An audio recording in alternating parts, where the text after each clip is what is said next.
अस्सलाम वालेकुम फ्रेंड्स, कैसे हैं आप लोग। उम्मीद है आप लोग बिल्कुल ठीक होंगे। आज की इस वीडियो में मैं आप लोगों की भेजी हुई स्टोरीज़ को शामिल करूंगी।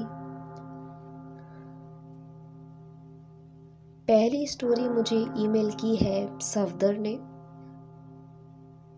सफदर लिखते हैं कि मैं भूतों पर, जिनों पर बिल्कुल भी यकीन नहीं करता था और मुझे ये लगता था कि ये सब सिर्फ कहानियों की बातें हैं। मगर उस रात के बाद मैंने इस तरह सोचना छोड़ दिया और ये मान लिया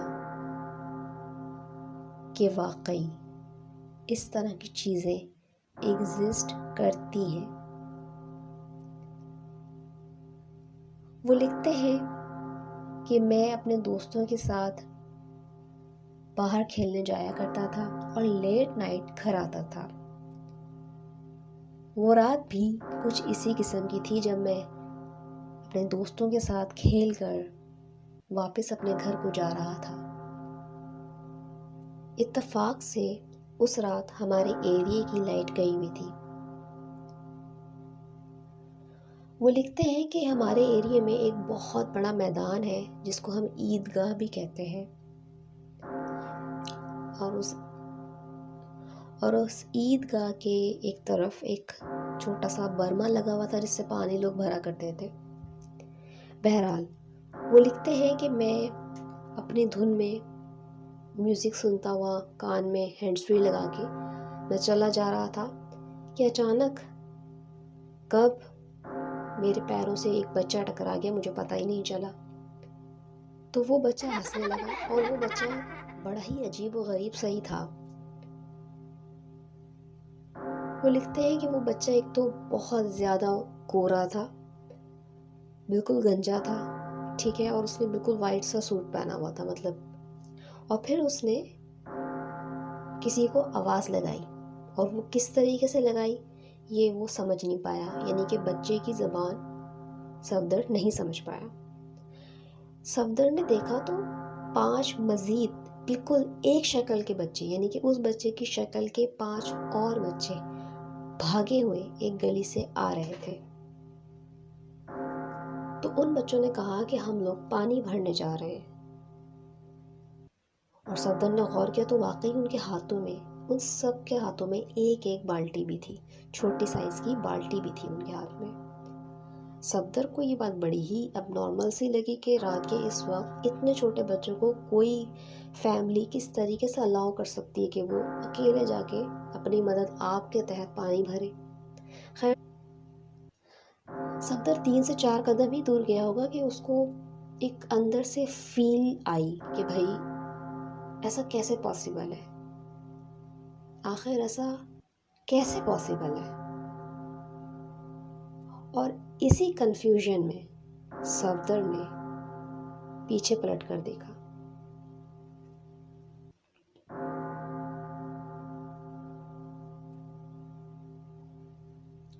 सफदर लिखते हैं कि जैसे ही मैं पीछे मुड़ा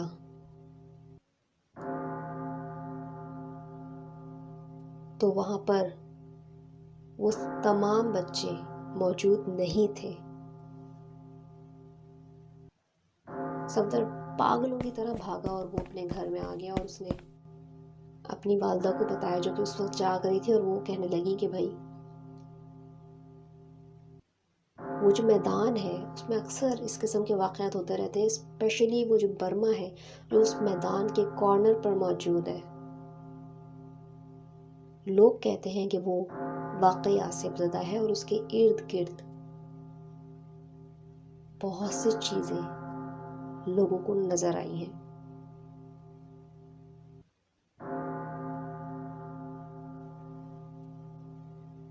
ये स्टोरी मुझे ईमेल की है समीना ने।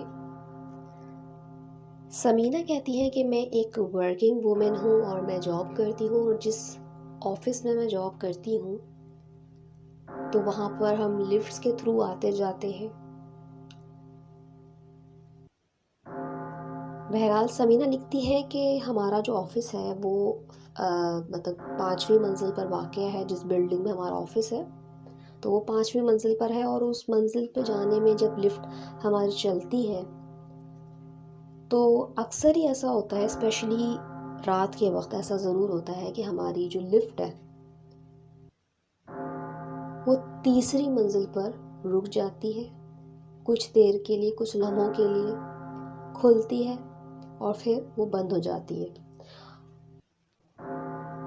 बहरहाल एक रात समीना जो है, उनके बॉस ने उनसे कहा कि भाई आप पे कुछ पेंडिंग काम है तो वो आज आपको कंप्लीट करके ही उठना है।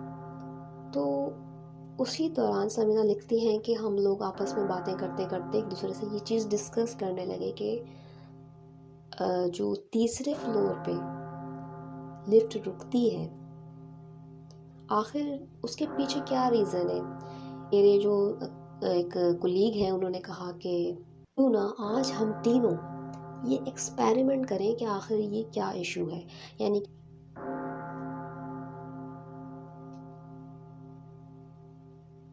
समीना लिखती है कि हम तीनों उस लिफ्ट में चले गए और हमने ग्राउंड का बटन प्रेस कर दिया और हम लोग वेट करने लगे। फील हो गया था कि कुछ होने वाला है।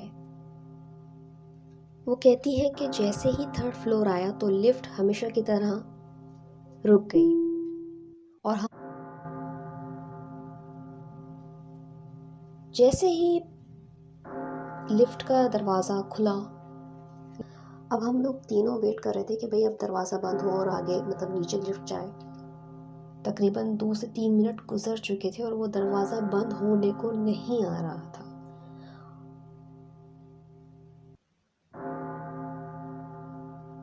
समीना लिखती है कि मैंने अपने दोस्त से कहा कि भाई अब मुझे कुछ अजीब सा हो रहा है, तुम।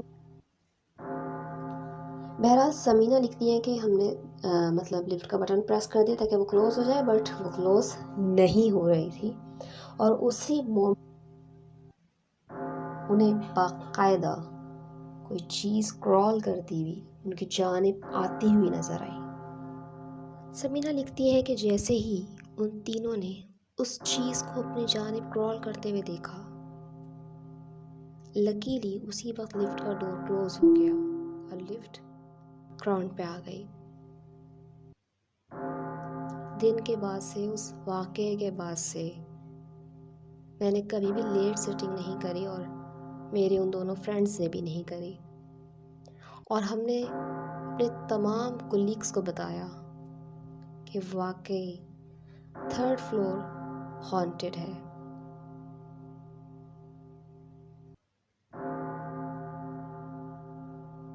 फ्रेंड्स, आज की तीसरी और लास्ट स्टोरी जो मेरे पास मुझे ईमेल की है उनका नाम है समीउल्लाह। ओके, समीउल्लाह ने ईमेल की है मुझे और वो लिखते हैं कि रुबाब, मैं कोरंगी में रहता हूँ और हम लोग यहाँ पर तकरीबन 15-20 साल से रह रहे हैं और हमें अल्हम्दुलिल्लाह कभी भी अपने इस घर में कोई इशू नहीं आया। लेकिन वो लिखते हैं कि आज से 5 से 6 साल पहले हमारे मोहल्ले में एक किराएदार आए और वो वहाँ पर रहने लगे।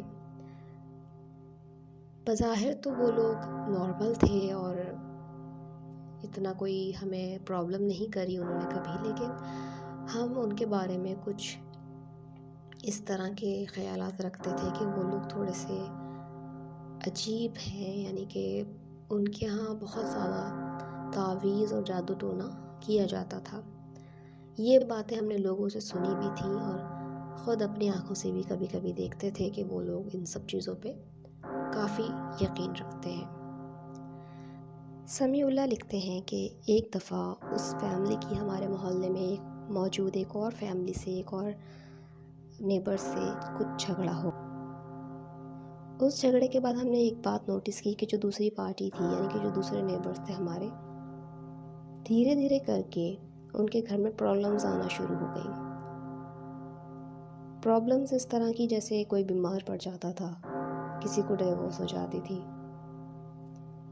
किसी का एक्सीडेंट हो जाता था, इवन कि किसी की डेथ हो जाती थी।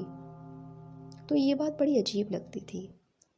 और जो दूसरे थे जिनके बारे में ये ख़्याल किया जाता था कि इनके यहाँ कुछ इस तरह का काला अमल होता है, काले अमलियात होते हैं, जादू टोने होते हैं, वो लोग बिल्कुल नॉर्मल रहा करते थे। इवन कि ऐसा लगता था कि वो बहुत खुशहाल भी हैं। तो ये बात जब हमने देखी तो हमें ऐसा महसूस हुआ कि वाकई वो फैमिली जो है वो इस किस्म के अमलियात कर रही है अपना इंतकाम पूरा करने के लिए और अपने बदले पूरा करने के लिए। समीउल्लाह लिखते हैं कि वो फैमिली जो कि जादू टोना करती थी,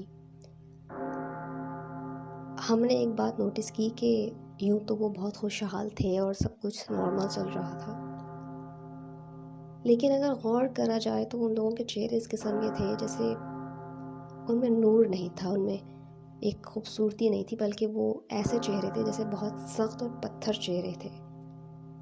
उनको देख के खुशगवार एहसास होने के बजाय कुछ अजीब सा महसूस होता था, जैसे इन लोगों से नहीं मिलना चाहिए, इन लोगों से बात नहीं करनी चाहिए या दूर रहना चाहिए। यह ऐसा लगता था कि जब वो कभी किसी से अच्छे से बात करते थे तो लगता था कि शायद वो यूं ही कह रहे हैं और दिल से नहीं कह रहे।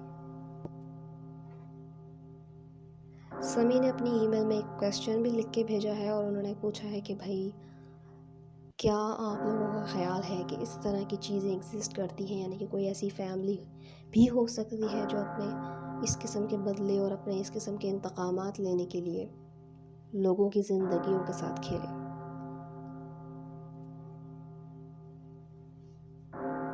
समी, मुझे इतना कुछ तो नहीं पता इन सब चीज़ों के बारे में, इन अमलियात के बारे में, लेकिन इतना ज़रूर जानती हूँ कि जो भी अल्लाह ताला के कामों में अमल दखल करता है, लोगों की ज़िंदगी से खेलता है, तो किसी भी सूरत वो ख़ुद कभी कामयाब नहीं हो सकता और ना ही उसे कभी दिल का सुकून हासिल होता है। बहरहाल, थैंक यू सो मच, आप लोगों ने मुझे ईमेल्स करी और आप लोग जो ईमेल्स को सुन रहे हैं, इन स्टोरीज़ को सुन रहे हैं, एंजॉय कर रहे हैं। मैं आप लोगों से भी कहना चाहूँगी कि अगर आप लोग चाहते हैं कि आपकी कोई भी स्टोरी मैं अपने चैनल पे पोस्ट करूँ, तो आप लोग मुझे ईमेल कर सकते हैं। और अगर आपने अभी तक मेरा चैनल सब्सक्राइब नहीं किया है तो प्लीज़ उसे सब्सक्राइब कर दें। मैं मिलूँगी आपसे कुछ और नई स्टोरीज़ के साथ। Till then, take care. Allah हाफ़िज़।